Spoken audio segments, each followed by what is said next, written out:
Hello, my fellow nerds, and welcome to The First 30. Whoops. Sorry, everyone. Let me take care of this real quick. What's going on, John Boy? What? Hoshigami. Final Fantasy Tactics, huh? Super hard? Well, I'm gonna give it a try.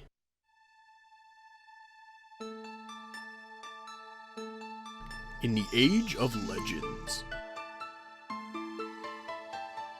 The people of Ixia and elemental spirits lived together, holding respect for each other. Some humans were able to listen to the spirits' voices and communicate with them. They were known as the Hoshigami, but peace was brought to a sudden end by a man with the ability to confine the power of the spirits. His name was Villa, one of the Hoshigami. Villa created the formidable Marselva and stored the power of countless spirits within them. With this power, capable of destroying the entire continent, he laid the kingdom of Ixia to waste, and proclaimed himself the supreme ruler of the continent. The spirits went into hiding in fear of being captured by Villa, their trust in humans completely lost. The great elemental spirit Elvala grieved over what had taken place and planned to eliminate the humans by destroying the continent. However, she fell in love with Sarnas, the last remaining Ixian. She granted him power and promised that the spirits will continue to sustain the continent. Sarnas and the 6 Hoshigami defeated Villa and sealed the Marselva. He restored Ixia and became king of the reborn country. The war came to an end and peace returned to the land, but the relationship between humans and the spirits remained lost. This is a story of long ago. Developed by Ma5? I bet that's supposed to be Max 5. And published by Atlas, Hoshigami Ruining Blue Earth released in Japan February 7th of 2002, and in North America, December 20th of 2001. It's a tactical RPG with having no sequels, however there was a port to the Nintendo DS called Hoshigami Remix in 2007. And yes, you heard correctly, this game came out right on the heels of Final Fantasy Tactics, hoping to cash in off the craze, with one added deficit. Character death is permanent. If you do not revive your characters by the end of the battle, they will die. For good. No Phoenix down here, ladies and gentlemen. And this game is hard. Most people can't even complete this game. Maybe Gerard will give it a try. Who knows?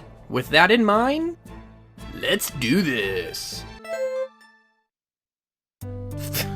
Faz? What? No, I can think of a better name off the top of my head. Onizuka. Yeah, that's definitely a better name than Faz. Z-U-K and perfect. Wait. Well, it won't let me hit start, so let's go all the way over to end. Yeah, I mean, Onizuka. Great name, right? 3,000 years after the pact between the elemental spirits and the humans, the ancient spirits will return and engulf the earth in a great calamity. Behold, he who bears my blood and that of Sarnas will rise from Corsilius. Together with the 6 Hoshigami, he will vanquish the spirits and restore peace to the earth. The continent of Mardius. The land that was formerly Ixia had divided into 3 countries. Nightweld, the kingdom in direct descent from Ixia. Grauld, characterized by its geographic diversity. And the Valaman Empire. Neo-Ixian year 3030. Proposed by Fernandez, the Valaman Empire made an unexpected attack on Grauld, taking Fort Hugo in 3 days. The Valaman army advanced on Nightweld and crushed their oppositions. Having no other choice, Nightweld signed a peace treaty, accepting the captured territory as Valams. In recognition of his achievements, Fernandez was appointed as premier of the Valaman Empire. People were awed by the devastating effect of coin fames as instruments of war. My God, it's coming right for it! Heavy taxes and forced labor were placed on people who lived in the towns occupied by Valaman. Riots broke out as the result, but were suppressed by the Valaman police force. People lived in fear as they succumbed to Valaman's reign of terror. mercenaries emerged in Nightweld, as if spurred by the underground anti-Valman movement. They spread to the other parts of the continent in no time. Neo-Ixian Year 3045. Valheim breaks the peace treaty and resumes their invasion on Nightweld. A new legend is born. As a youth of Nightweld becomes involved in the war. And that's getting hard to read now.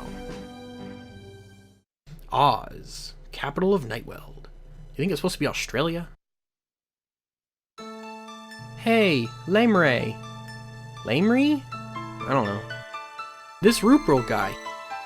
He's gotta be that Rupril, right? I think so. An invitation to the castle could only mean that it's from Rupril. Leader of the Order of Danante. The Royal Guards of Nightweld. You have any idea why he wants to see us? I mean, we're just mercenaries. He actually went through the trouble of sending a messenger to get us? Beats me. But it is true that there are mercenaries that would do anything for a price. And this kingdom isn't too happy with them. I also heard that the Valmain Empire is preparing to invade Nightweld. Either way, I don't think this is a social visit. Oh well. I guess we'll find out when we see him. Yeah. Man, the spacing on these dialogue boxes is really inconsistent. I mean, sometimes I can't even tell if it's part of the same thought. Aus Castle.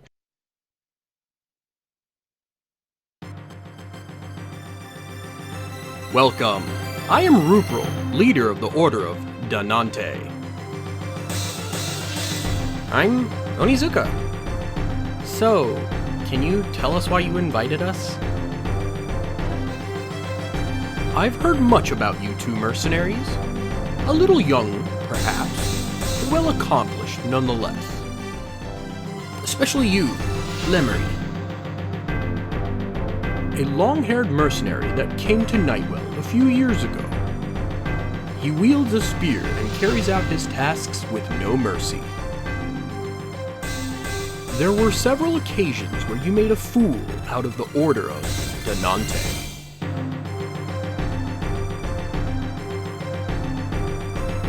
I don't like people talking about my past.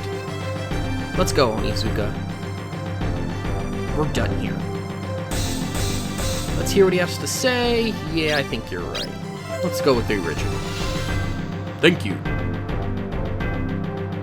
Let me get straight to the point. I am in need of your services. We received information that Valum broke the peace treaty and initiated their advance on Nightweld. Their target? The ancient city of Lar-Dulay. Our army has not fully recovered from the past war against Valley.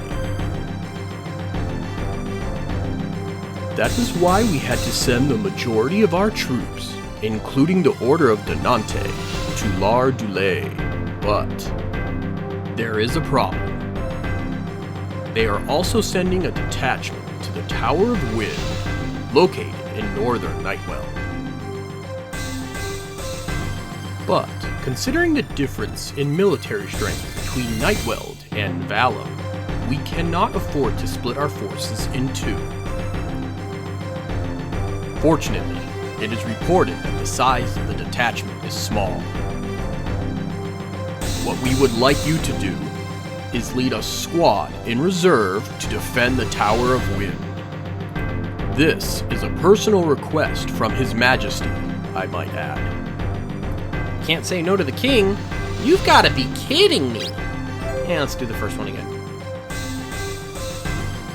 Getting involved in a war isn't my idea of fun, but the request comes from the king himself. If the detachment moves south from the Tower of Wind, my hometown, Disol, will be in danger. Alright, we'll head for the Tower of Wind immediately.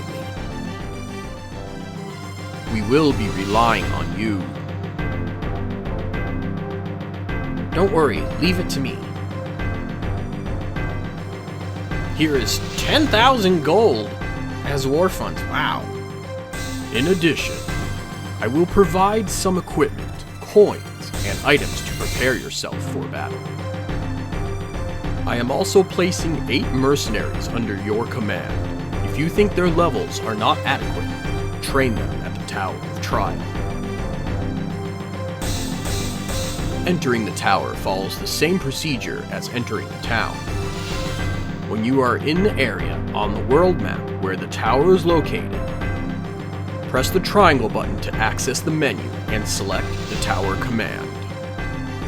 That is all. I wish you luck.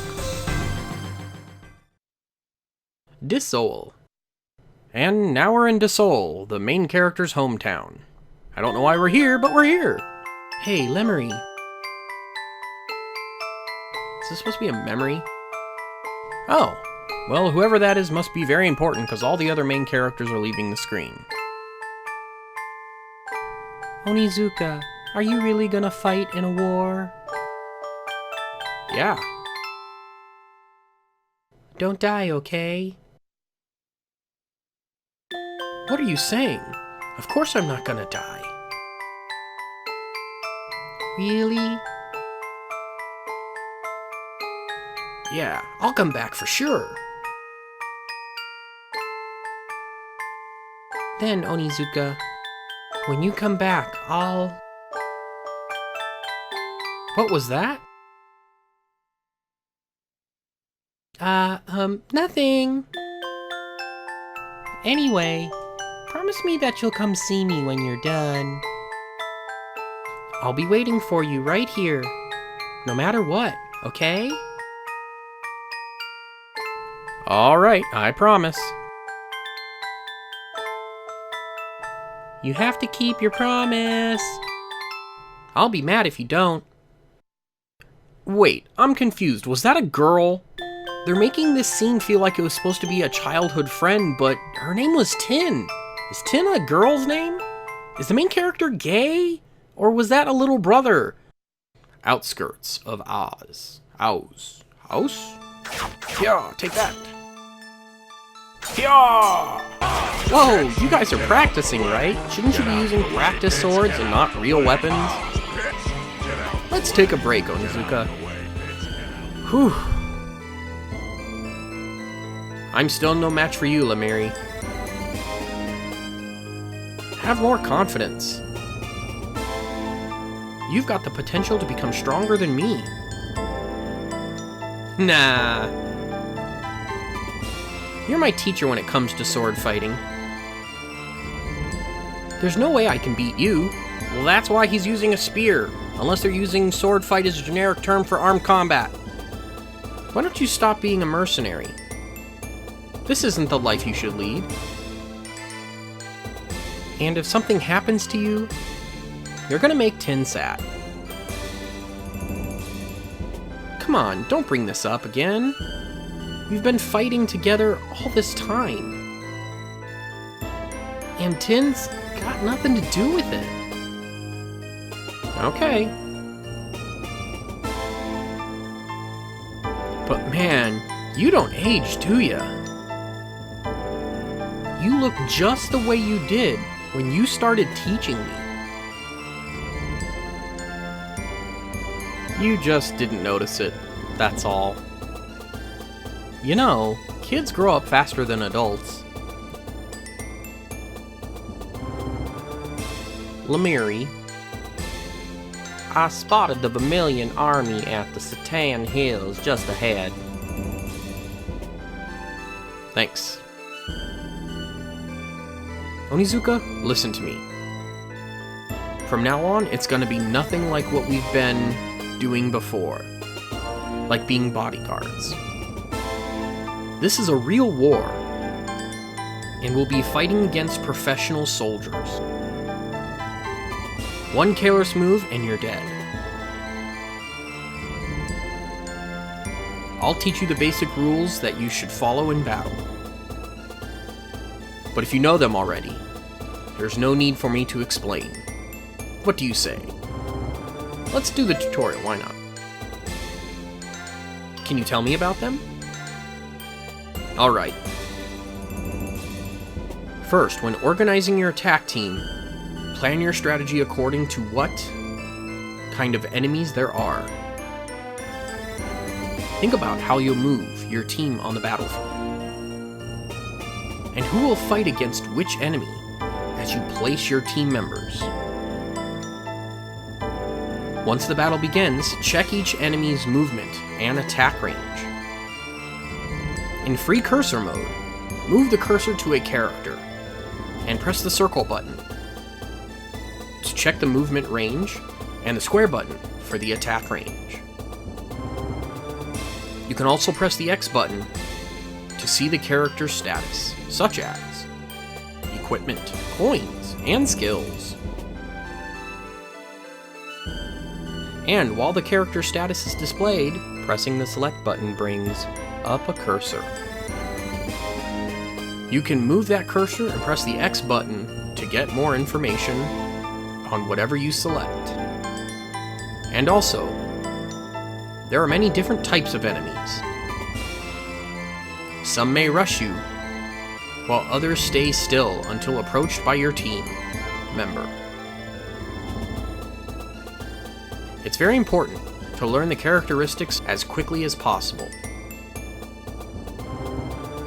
You can ignore the enemies who are standing still as long as your team doesn't go near them. If the battle becomes a mess and you can't tell which characters are your enemies, hold down the R1 button. That will highlight the enemies red. To find out the order of initiative, hold down the L1 button. Each character will be highlighted. Red means enemy, blue means your team member, in order, with a number telling when the character's turn is. Next, when you defeat an enemy with an attack session, sometimes you'll get an item that the enemy had. You can get a weapon, armor, accessory, coin, or even a skill manual. It looks like you'll have more of a chance of getting an item if there's a large number of hits in the session.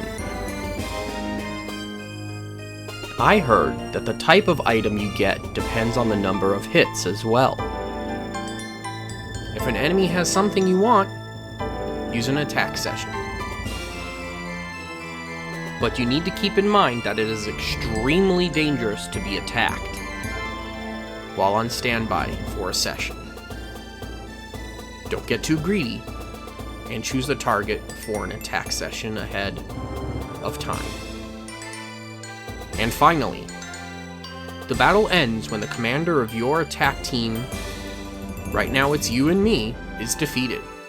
Be careful. Well, that's it. Oh man, I am so glad that was over. That was one of the worst tutorials I've ever seen. If you need more information, talk to my friend Alera in the tutorial. You can access it from the options menu. Alright then, let's go take care of those Valamains. Is it over? It's over. Oh, that was one of the worst things I've ever had to do. The spacing on their sentences is so off. It's so hard to edit. Okay, get it together. Alright, let's see what we got here. Town, we got the shops, the coin, recruitment center, and the temple. So, basically they all do exactly what you think they do. Equipment, let's just take a look around. Short sword. So let's see, we've got a dagger, a short sword, a spear, a stone axe, a morning star, a short bow, and a boomerang. What is this, Australia? Well, it was in Oz. Let's see, let's put on the headgear. And let's see, he's got that, no. You know what? Let's go put on some magic. So in Hoshigami, you have to equip coins to actually give you magic. I really like this concept because it was kind of like materia from Final Fantasy VII. You could trade it back and forth between party members. So we've got Giga and Cure. Alright. Enough diddle-daddling. Let's see what this combat looks like. And just... there, perfect. Satan Hill. No, no, not again. Ah, this is a sight to behold. Yes, indeed, Sir Sajiri.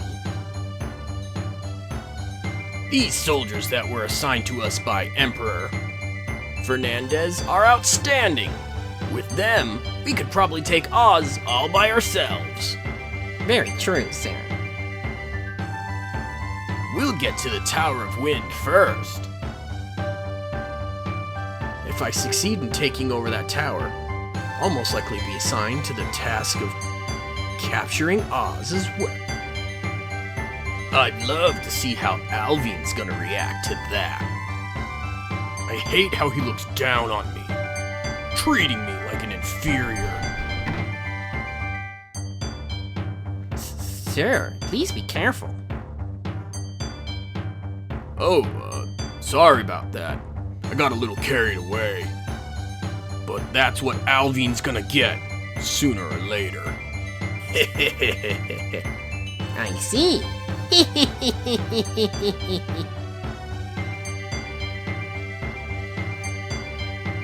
Oh, excuse me, sir. A group of mercenaries, presumably from Nightweld, is approaching the area. Mercenaries? Do they think they can defeat us? The fearsome army of the Valamate Empire? Oh well. I guess it'll be a good exercise for our men. Tell everyone to prepare for battle. Okay, I know what you're thinking. Outside of the general art style, the character design and portraits, the similarity and overall story arc, what makes Hoshigami so similar to Final Fantasy Tactics? This was both true and misleading. However, this game is a blend between both Final Fantasy Tactics and Breath of Fire 4. Their sprites are based on Final Fantasy Tactics in appearance. The continent of Mardias shares the same language as in the continent of Ivalice in Final Fantasy Tactics. Faz's sprite can be seen in the map in a similar fashion to Ramza's sprite. In Final Fantasy Tactics, their sprites are seen in a walking stance during battles, while in Hoshigami, their sprites have their own fighting stance during battles. Their game dubbing icon is similar to Breath of Fire 4, where it shows different emotions for their dubbing icon conversations. And if that doesn't give you enough of an idea as to why these games are so similar, play both, and you'll see right away this feels very, very similar. Alright, well, I think I'm done trying to convince you of why these games are very similar, so let's go ahead and get started. Mission start. Alright, it's been 6 years since I last played this. Let's see how much my skills have diminished. So, you have your wrap gauge up there on the top. So as far as you move, that fills up your wrap gauge. So then if you try and do anything else during the wrap session, you'll push yourself over the limit. So here it explains, expand how much of the wrap meter, use L1, R1, and directional buttons to move the bar. Press X button to confirm. Use the directional button to assign the direction of the character is facing. Press X button to confirm. And unfortunately, you have to do these same steps every time. So we're gonna take myself, and we're gonna go over there. Not too far. Alright, this looks good. I don't think anybody can hit me from there. They'll have to walk up and engage me. That's how I like it. And we're gonna defend here so I don't take too much damage. He's gonna move all the way up. Ooh, you sly dog. His name was Sly. And random soldier number 1 only has the guts to move up 3 steps, not wanting to engage with the Onizuka. Oh, he's gonna attack Lemery. For being a legendary mercenary, he's only level 2. And we got Handkerchief Man, because they don't display their names as they're going. So, Mr. Handkerchief looked like he's gonna do pretty good there. We'll defend, make sure he doesn't get his butt handed to him. And Cannon Fodder number 2 moves 5 steps ahead. He's either extremely skilled or extremely naive. But if he's going there, I'm gonna move her right over here so she can get some good coverage. Oh, look at that coverage. Why would you want anything else? Well, let's go ahead and get rid of cannon fodder number 2. Critical! Alright, ooh. I guess that explains why everyone's not an archer.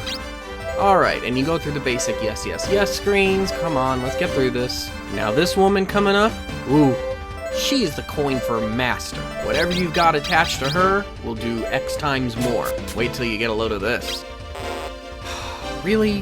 The lady that's only good at doing coin firm stuff does not come with the coin firms. Oh, I equipped them on the main character. Alright, rule of thumb. Make sure the magic user has a magic item. Gotcha. Looking at how much time I have left, I want to explain a couple things, because they are crucial to actually beating this game. In Hoshigami, there are several different types of actual combat. There's the shoot system. This allows each character to push either an ally or an enemy 2 squares in any direction. There's the wrap system. Each time a character performs an action, the gauge will increase until it reaches 100%. While it is possible to attack more than once per turn, doing so uses up more of a character's wrap points, delaying their next turn. It is possible for the gauge to exceed 100%, and this will delay the character's next turn. The session system. The host character that performs the shoot can deploy several party members to perform one devastating attack. In order to do this, the host must be placed next to an enemy and produce a shoot attack into another character. Doing this will make the enemy shoot again in the direction that the second character is facing, increasing the damage done.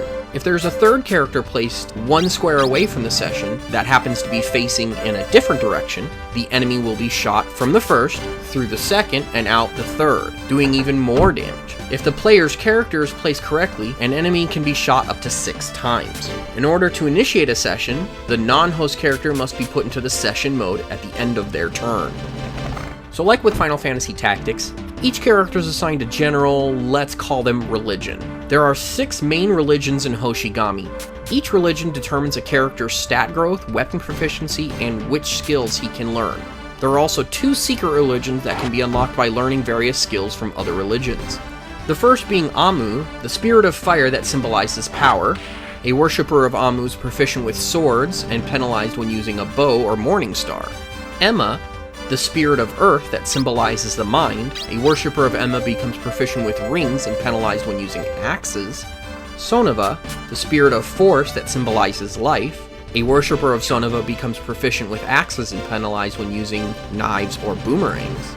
Zenith, the spirit of water that symbolizes luck. A worshipper of Zenith becomes proficient with spears and penalized when using swords. Gote, the spirit of lightning that symbolizes wisdom. A worshipper of Gote becomes proficient with bows and morning stars and penalized when using rings. And finally, Kashish, the spirit of wind that symbolizes speed. A worshipper of Kashish becomes proficient with knives and boomerangs and penalized when using spears.